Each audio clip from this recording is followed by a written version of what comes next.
Здравейте, приятели! Аз съм Тони и отново сме от Music High End 2025. Продължаваме с Хале 2. Предишното видео разгледахме Хале 1, сега ще разгледаме Хале 2. Някои от брандовете, откровено казваме, съм ги чувал. Съвсем нормално.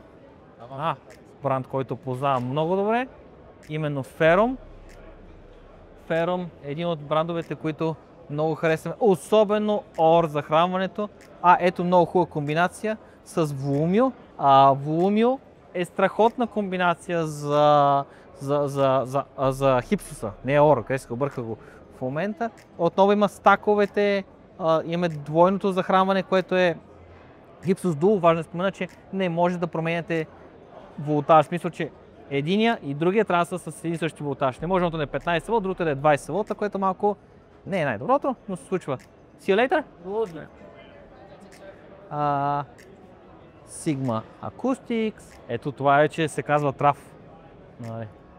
Голям трав. Това е. Би трябва това да е на пречиствател. Мисля, че на Purifier трябва да е. Да, Power Conditioner. Прав бях. Кабели от разказвам марката. Мелодика. Не съм сигурен. Там е Хале 4, там ще си бъде след малко. Amphion Audio, също бранд, който дистрибутираме. Доста интересен финландски бранд. Real to Real. Още това е едно от малкото места, където може да чуете Real to Real с наушниците, които малко са пострадали от Meze Audio. Ако даже може това по-спомени бил някъде на слънце, защото така избеледняло или е по-стар модел, не съм сигурен.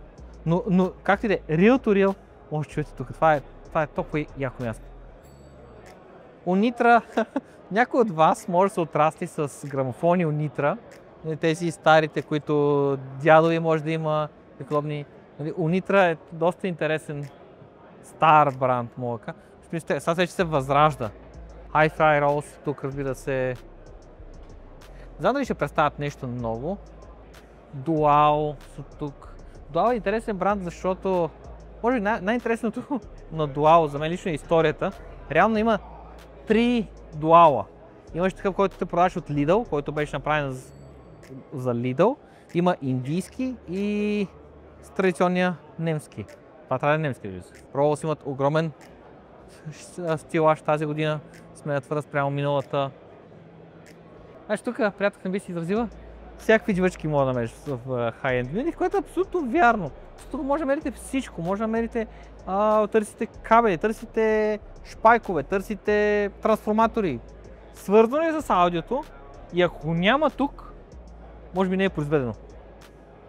Или е спрямо да се произвежда. 3D Lab.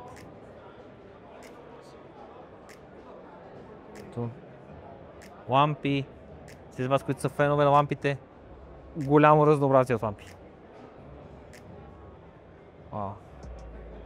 Ето имаме от 74-та, 86-та, 60-те години лампа. Solid Steel, един от брандовете, които също много харесваме. Защо ги харесваме? Защото просто вършат работа.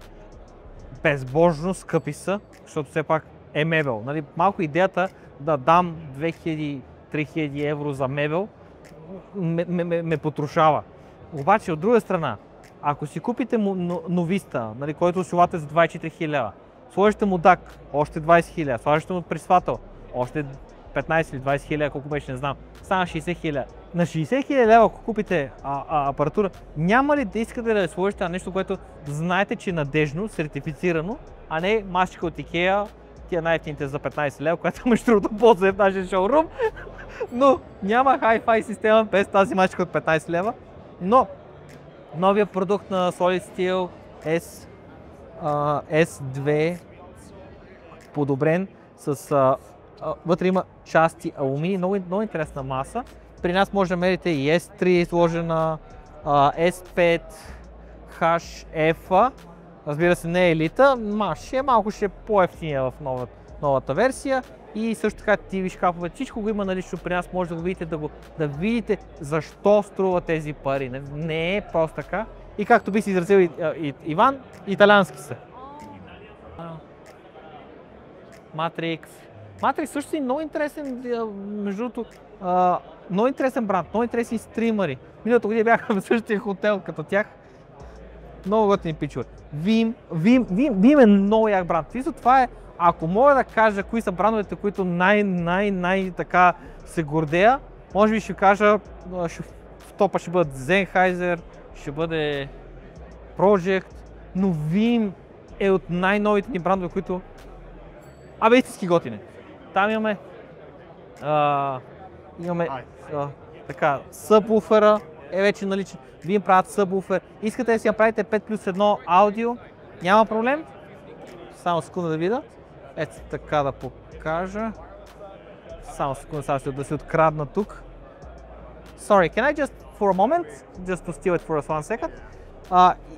Искате да направите 5+1 система, само с тези колони можете. Имате традиционна система. С пасивни колони, които сте ги вързали с VMAMP. После взимате две такива, правите си сателитки, които си връзват отново към VMAMP-а. Отново добавяте център, няма проблем. И него добавяте и получавате хем 5+1, хем си го ползвате през VMAMP-а. Страхотно. Това е много як продукт. VMAMP Ultra пускат, който реално е с същия DAC чип, като също по-добър от Vim Ultra стримера. Имат VibeLink, който вече е наличен при нас, който реално е усилвател и DAC, но няма плеер, няма стример. Малко, според мен, толкова бързо се развиват, че от имена гледна точка малко им става тегаво и изостават това отношение. Какво ще бъде след Ултрата? Grande Ultra, Real to Real отново. И това са чисто нови Real to Real. Грамофоните. Преди време си казахме, нали, няма какво да стане. Ето грамофони, голямо разнообразие. Това ми е интересно какъв е флатъра. Това е като кожа, като кадифе някакво такова странно. Ето, с две рамена, това мисля, че е колко 14 инча това може би сигурно да бъде. Какви ли не неща може да видите тук. Така. И след малко сме в Хале 3. Така, това беше Хале 2. След малко продължаваме към Хале 3.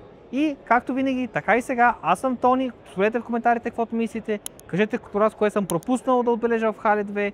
Ако сте от България, що не се обадихте, бе хора, да се видим.